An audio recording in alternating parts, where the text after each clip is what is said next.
જય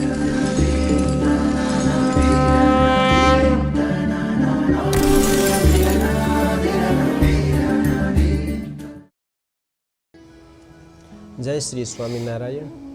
વહાલા ભક્તો, ભગવાન શ્રી સ્વામિનારાયણના નંદ સંતોના જીવન કવનમાં પરમહંસ ભાગ પ્રંસ ગાથા ભાગ પેલો, વ્યાપકાનંદ સ્વામીની ભગવાન નરનારાયણ સાથેની વાત.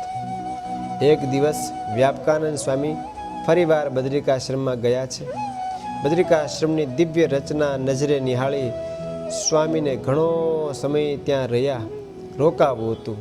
રોજ સભામાં જતા ભગવાન નરનારાયણના કહેવાથી નિત્ય નવી વાતો કરતા. પૃથ્વી પરના તાપ સંતાપ ત્યાં હતા નહીં. થોડા ફળ ખાવાથી શરીરની અંદર તૃપ્તિ થઈ જતી. ખૂબ ભજનનું સુખ આવતું. તેથી વ્યાપકાનંદ સ્વામીને ત્યાં રહેવું ગમી ગયું. પછી તો ઘણો સમય સુધી બદ્રિકાશ્રમમાં રહ્યા. વ્યાપકાનંદ સ્વામી નક્કી કર્યું કે હવે મારે કાયમી અહીંયા જ રહેવું છે.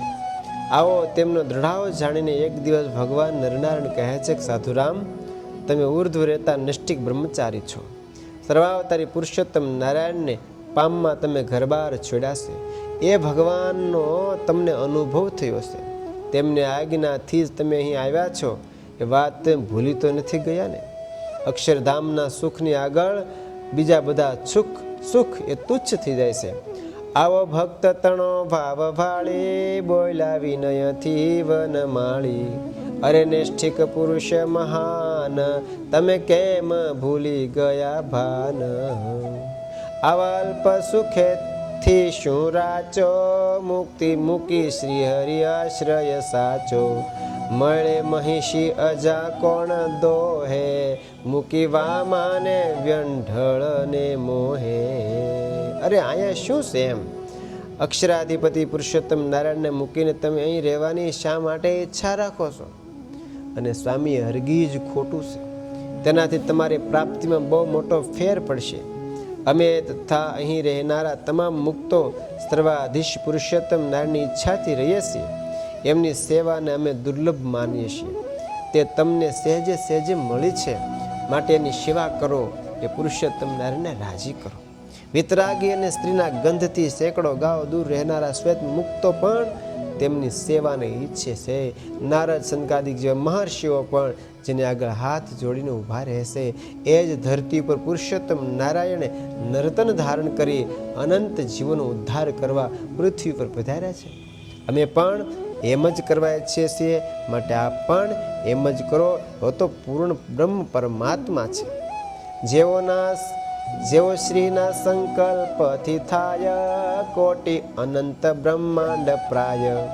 વળી એક ક્ષણમાં ઉથાપે, એવા આદ્ય પુરુષ એ આપે.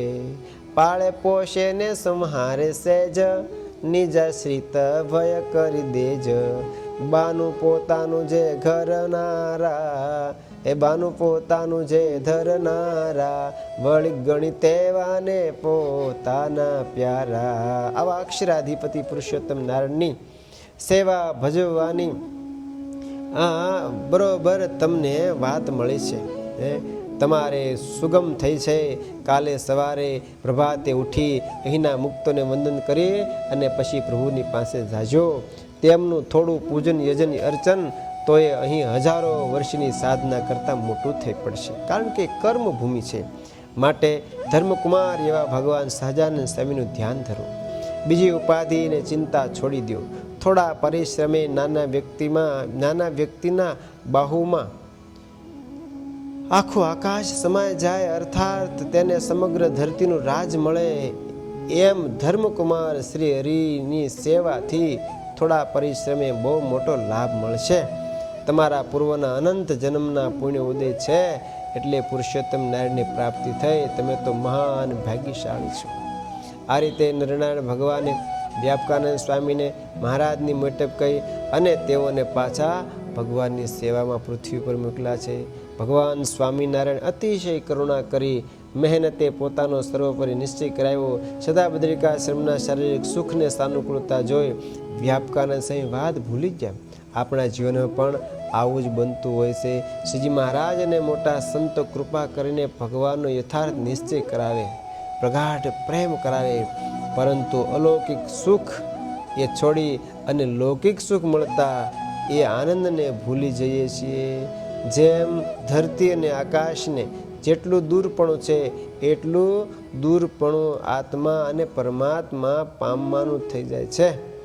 ભગવાન આપણી પાસે જ હોવા છતાં આપણને એનો કોઈ અનુભવ રહેતો નથી. માટે એકવાર દ્રઢ નિશ્ચય થાય પછી શિર સાટે સત્સંગને રાખીએ તો ભગવાન આપણા ઉપર જરૂર રાજી થાય અને પોતાનો અલૌકિક અનુભવ તમને પણ થાય. માટે આવી નિષ્ઠા દ્રઢ રાખવી. સહજાનંદ સ્વામી મહારાજની જય.